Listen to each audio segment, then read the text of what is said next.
नमस्कार शेतकरी मित्रांनो, शेतकऱ्यांची शेतीशाळा प्राकृतिक आधुनिक कृषी शोध प्रेक्षण चिकित्सालय रामपुरी बुद्रुकमध्ये आपले सहर्ष स्वागत आहे।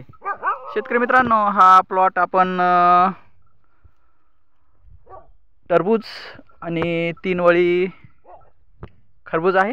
तर याचं जे पूर्ण अन्नद्रव्य व्यवस्थापन स्प्रे ड्रेंचिंग शेड्यूल आपण केला आहे all crop development 80-20 farming business स्कूलच्या माध्यमातून आणि प्राकृतिक आधुनिक कृषी शोध प्रशिक्षण चिकित्सालय रामपुरी बुद्रुकच्या अंतर्गत। तर याचं जे आता तिसरी स्प्रे ड्रेंचिंग आणि खताचं व्यवस्थापन चालू आहे, तिसरा डोस। तर यामध्ये सेटिंगचं आपण ज्यावेळेस मटेरियल पोचित केलं तर पहा सेटिंग भरपूर आहे। तर सेटिंगची अवस्था आणि बारीक बारीक फळ धरण्याची अवस्था। तर हे जे प्रॉब्लेम दिसला तुम्हाला हे का हे,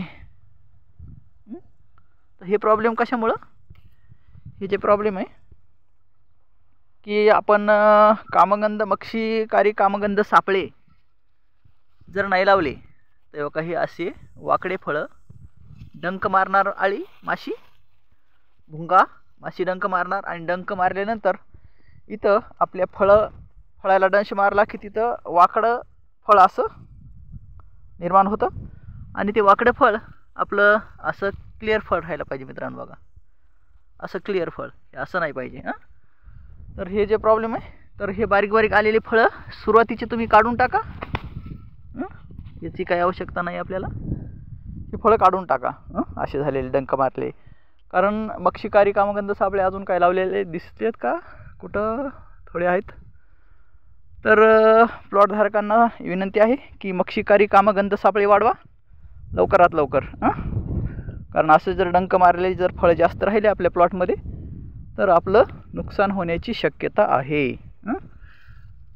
असं क्लिअर फळ राहिलं पाहिजे आपलं मस्त, वा छान, काय फळ आहे, एक नंबर, हां असं जबरदस्त, वा छान, असं फळ पाहिजे आपल्याला तरच आपल्याला चांगले पैसे या प्लॉटमध्ये मिळून जातील।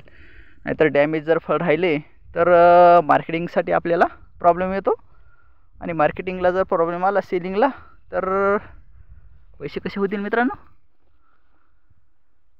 हां असं क्लिअर फळ राहायला पाहिजे, हे पण क्लिअर आहे, हे पण क्लिअर आहे, क्लिअर फळ पाहिजे तर छान। तर मित्रांनो, आता आपल्याला याला चौथा स्प्रे ड्रेंचिंग शेड्यूल आणि खताचे व्यवस्थापन करायचं आहे। तर यामध्ये आता घ्यायचं आहे आपल्याला फळाचं भरण पोषण। तर फळाचं भरण पोषणसाठी आपल्याला आवश्यक आहे 12-61-0 घ्यायचं आहे प्रति एकर 5 किलो। त्याच्यासोबत घ्यायचं आहे कॅल्शियम नायट्रेट 1 किलो आणि मॅग्नेशियम सल्फर 1 किलो आणि नॅचरल ह्युमस 5 लिटर आणि बायोपॉवर 5 लिटर शेतीशाळेचं।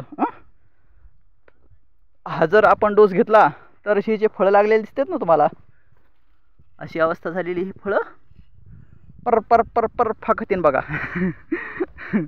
म्हणजे आलं लक्षात, फुगतील आणि फळं जर लवकर फुगले तर आपला निश्चितच फायदा आहे त्यामध्ये। तर हा डोस घ्यायला विसरू नका जे मी आता सांगितलं तुम्हाला। आणि स्प्रेमध्ये घ्यायचं आहे आपल्याला, कुठंतरी व्हायरस दिसतोय तर अँटीव्हायरससाठी एक घटक घ्यायचा आहे सेमेटोबॅक्टर आणि भरण पोषणासाठी न्यूट्रिशन मॅनेजमेंटसाठी पण एक स्प्रे त्यामध्ये टाकायचा आहे आपल्याला। जी सेटिंग चांगली व्हावं आणि सेटिंगची जी फुलं आहेत, फुलं डंपिंग होऊ नये यासाठी आपल्याला ते घटक घ्यायचे आहे। स्प्रेमध्ये पण ते घटक घ्यायचे आणि ड्रेंचिंगमध्ये पण तेच घटक घ्यायचे आहेत। तर बघा छान डेव्हलप झाली तेल आपली, एक नंबर, जबरदस्त, ओके। तर आलं लक्षात, ड्रेंचिंग आणि स्प्रे आणि खताचं शेड्यूल, वॉटर सोल्युबल खतच घ्यायचे मित्रांनो, दुसरी नाही घ्यायची तर असं हे खताचं शेड्यूल आहे आपलं। स्प्रेचं शेड्यूल तुम्हाला सांगितलं आताच। स्प्रेमध्ये जर समजा तुम्हाला रासायनिक घ्यायचं असेल तर रासायनिकमध्ये आपण घेऊ शकतो ॲडमायर घेऊ शकतो प्रति पंप 5 ग्रॅम आणि त्याच्यासोबत आपल्याला एखादं अँट्राकॉल किंवा प्रिफोनिल 5% रिजेंट म्हणा तुम्ही, अँट्राकॉल, प्रिफोनिल रिजेंट आणि जे कोकडा आहे ह्याच्यासाठी ॲडमायर. हे रासायनिकचा डोस झाला. आणि जर शेतीशाळेचा डोस जर घ्यायचा असेल तर शेतीशाळेचा स्पेशल डोस असतो, ते तुम्हाला बनवून मिळतो मिक्समध्ये. तर अशा प्रकारे हे आपलं स्प्रे ड्रेंचिंग आणि खताचं शेड्यूल आहे. खूप छान प्लॉट डेव्हलप होतं इथं, जबरदस्त, एक नंबर. थँक्यू मित्रांनो, धन्यवाद. कसा वाटला प्लॉट लाईक शेअर आणि कमेंटमध्ये सांगा.